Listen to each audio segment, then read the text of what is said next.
Hey, on my journey to crunch, I have been making my own laundry detergent. And here's how I do it. So this is a really quick and easy recipe. It requires you to have laundry booster, Salsuds, and water.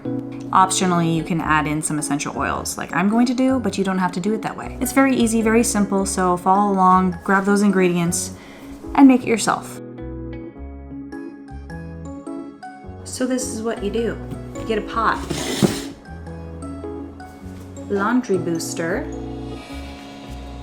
and you only need 2/3 of a cup. I'm gonna be doubling my recipe, and that will about fill something like this. I saved my old container. I know it's not crunchy to use plastic. I'm sorry, I can't afford a nice glass one yet.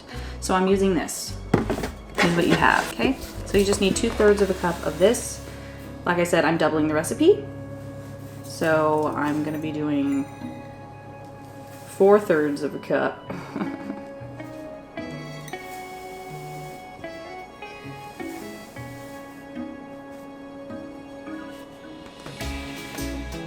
As you can see, I didn't fully measure that super accurately, and it doesn't matter.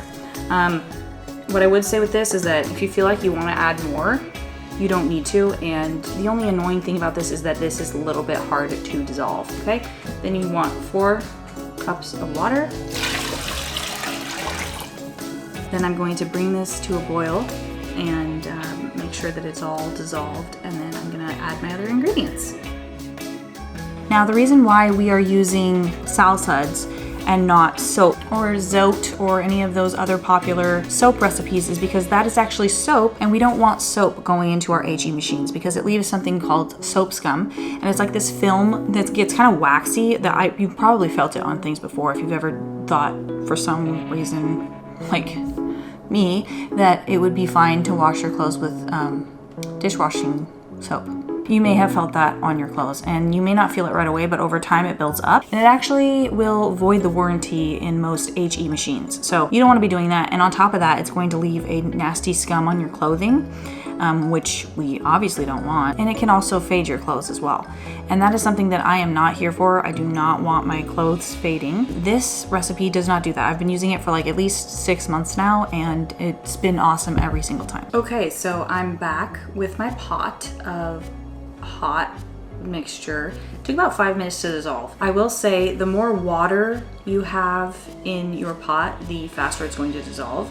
So you do want to keep that in mind. If you have a bigger pot and need to use a bigger pot, want to double this, whatever you want to do, it's better to have more water. It'll dissolve much faster if you have more water. And I've heard people say that when they're mixing their laundry booster in, sometimes it coagulates at the bottom and becomes more kind of powdery again, so you have to shake it up and make sure that that doesn't happen. But if you mix this thoroughly, that should not happen to you, because I have not had it happen to me.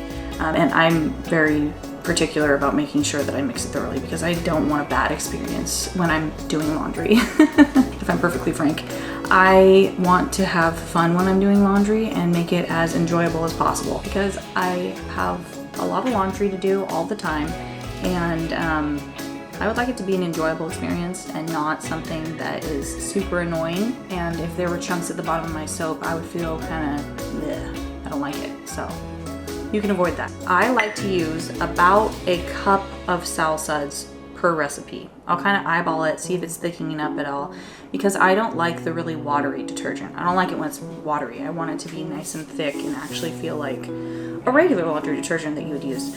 So you don't need it, and when you do that, actually, you'll probably find that you need less detergent in your washer to get the job done. So I just use this Salsuds by Dr. Bronner's or whatever. Very clean, natural, good stuff. So I'm going to be mixing in about 2 cups of this because I doubled my recipe.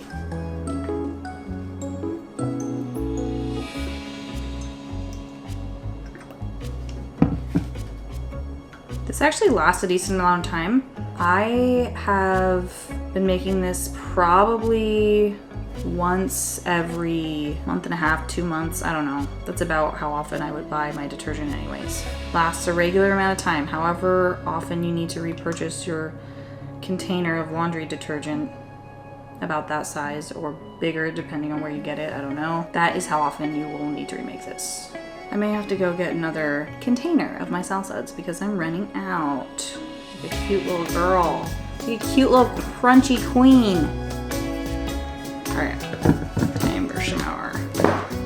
Pour the whole thing in because I don't know how much is left, but it's clearly going to be, worst case, I don't have enough left. Best case is just right. Get in there, cutie.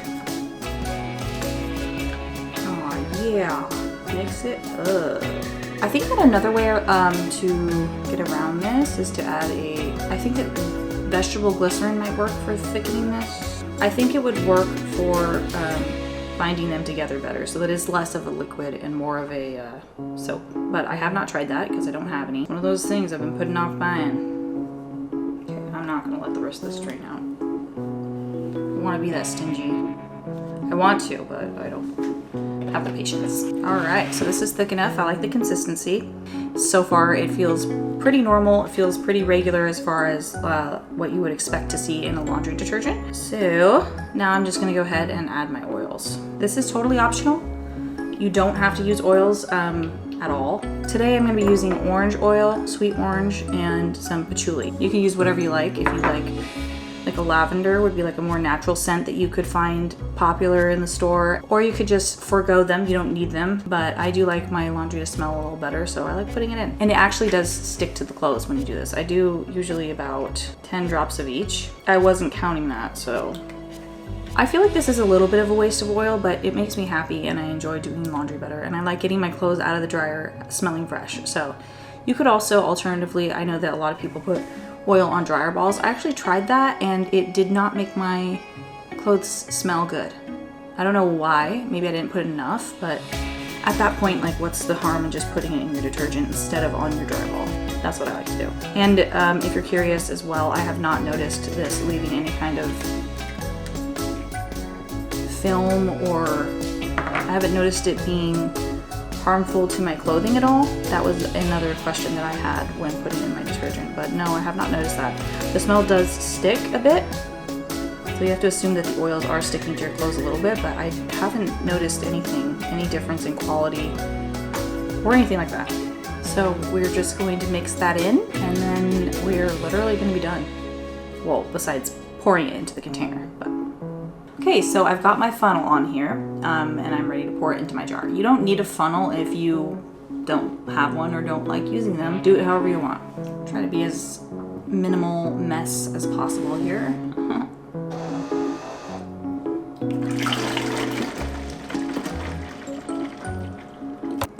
It looks so watery because it's hot, and it is a little more watery than normal detergent. So if you want to thicken it up, get some like vegetable glycerol, something like that, and put that in the mixture. For me, for now, this is fine. And when you put it in the soap dispenser, it still looks solid. It doesn't like splash everywhere or anything like that. So that's obviously ideal, for me at least.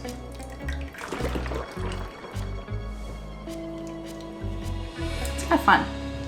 Especially knowing that you are in control of your laundry detergent and that you made it just makes it like, I don't know, it's kind of nice. It's nice to know.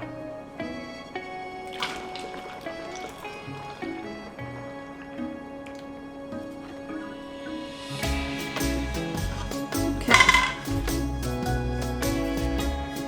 So I modified a couple of things that I've seen across the interweb and come up with a nice recipe for myself. So whether or not you have sensitive skin, this is an awesome thing to incorporate into your routine because, as you know, your skin is the largest organ on your body and it absorbs a lot of stuff.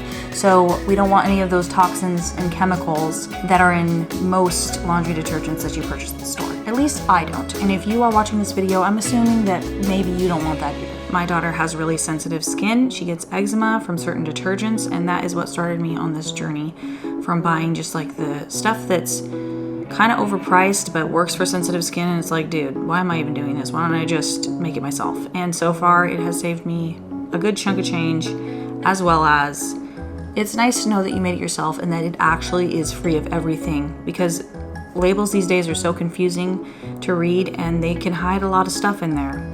They don't have to disclose it. And I personally am not all about that. I'm not here for it, don't want it. So on my journey to crunch, I have been making my own laundry detergent. It can get annoying making your own detergent, but it's worth it. I am not somebody who skimps on quality. I don't like bad quality things. I like it to be a certain way. I have high annoying standards. So give this a try and see if it works for you as well as it works for me. And I wish you luck on your journey to crunch, because it's a hard one, but a fun one. It's not really hard, it's pretty easy, but it can be pretty annoying having to make all your stuff yourself. Sometimes you're like in a pinch and you just want to buy something so you don't have to make it, but you can't trust any of the companies anymore, so you still have to make it. But I usually like making it, so it's usually fun. Good luck, everyone.